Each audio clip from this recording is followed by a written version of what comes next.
Hello, this is Alberto, and today we're going to talk about listening reading method.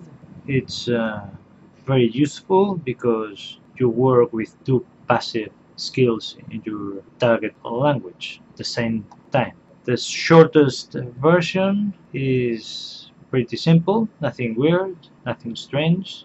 You only need to listen and read in your target language, Spanish, and you must do that simultaneously. So at the same time. Okay? Remember that L1 means your native language and L2 means your target language. In our case, English is our native language and Spanish is our target. So, what do you need? Easy. You need text and its audio, a recording of this text in Spanish, L2.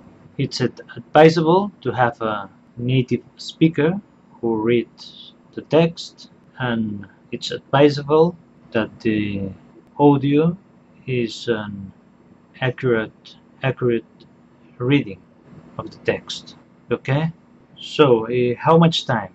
How much time listening and reading? From 1 minute to 12 hours.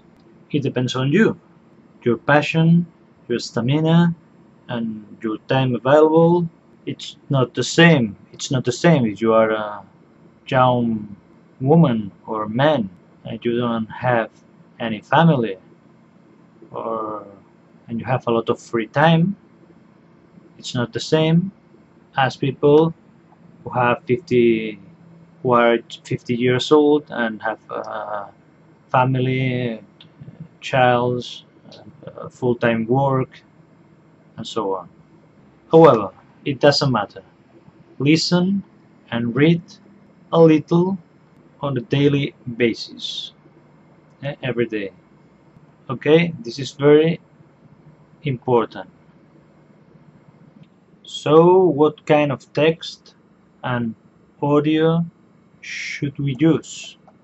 If you're a beginner in Spanish or you know nothing in Spanish or your target language, you can use parallel texts or bilingual texts. You will have Spanish on one page and English translation on the facing page. Okay, you need to listen and you need to read several times.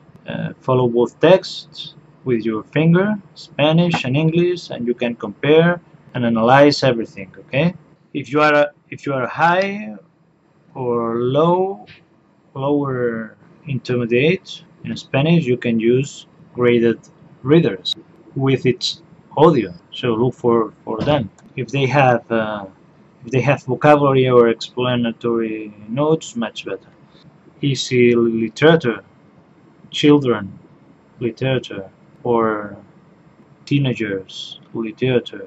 I mean, for native speakers, they are usually easy to use. And comics with audio, if you can find them, might be very useful. I remember to read them sometimes, but they were for Spanish speakers who were learning English.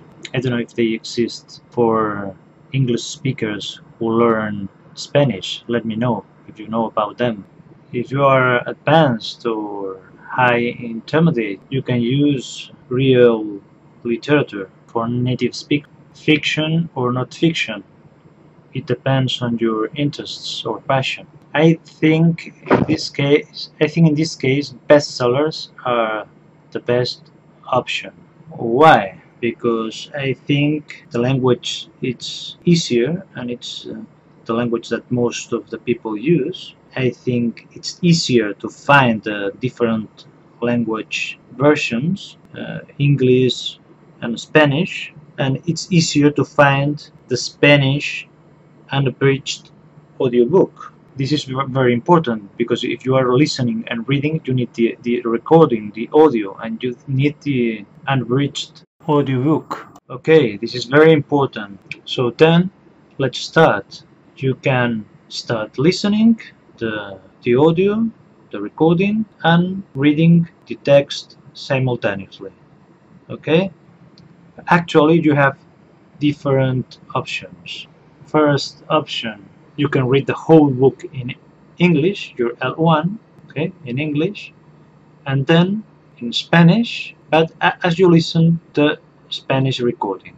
Second option, you can read a paragraph or a chapter in English, your L1, and then you can read and listen to the same paragraph in the Spanish, L2, your target language. Whole books, or paragraphs or chapters.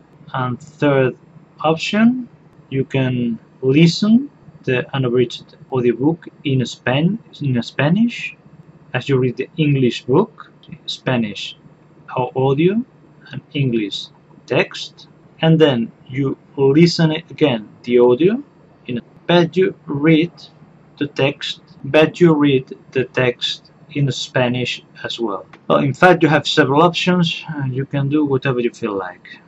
If you are advanced, you have Spanish level enough. It's easy. Listen and read the book in Spanish. And if you want, you can underline unknown words, and then you can check the dictionary later. And you don't need the English version of the book. So it's cheaper, this last option, but you need a more advanced level in Spanish or your L2. There's another variation for advanced learners or not so advanced. It's films, movies, or TV series. If they have a lot of dialogues, they can be very useful for listening, reading purposes. You can use the Spanish subtitles. Here, the Spanish subtitles, it's important that they are good. That's the problem. That's the listening reading method. If you want, you can add another step, and this step is the shadowing. I have another video about this, and this means when you have practiced enough Spanish version, the text and the audio, you can listen the audio as you read, and you read out loud as you listen what you read simultaneously. Okay, and this is very interesting because you add output to your studies. Okay, the only problem with the shadowing is that it's taxing, it's more difficult, and you get tired easily. And if you want to practice the shadowing technique, do it a few minutes at first, and then you can add more time. So remember, listen and read simultaneously in Spanish or your L2, and keep it simple. Thank you, and remember to subscribe, share, and like.